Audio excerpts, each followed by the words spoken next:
following segment is sponsored by Big R's Barbecue. You can't live in the 4 states without some great barbecue, and I am fortunate enough to be standing at the place with the finest barbecue, Big R's Barbecue Restaurant in Joplin. And I'm here with the owners, Christy and Daryl Cox. Congratulations, guys. Thank you. We appreciate our customers for voting for us. You guys are the best. We have the best customers. Big R's has a great reputation in Joplin, but for somebody who's never been into your restaurant before, what can they expect when they walk in? Friendly service, a good atmosphere, and just some good home-cooked food.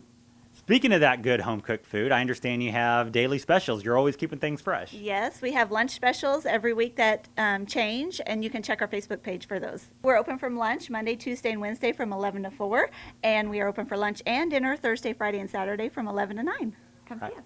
Christy, Daryl, thank you so much. Congratulations. And if you're hungry for some barbecue, make sure you visit Big R's Barbecue. The preceding segment was sponsored by Big R's Barbecue.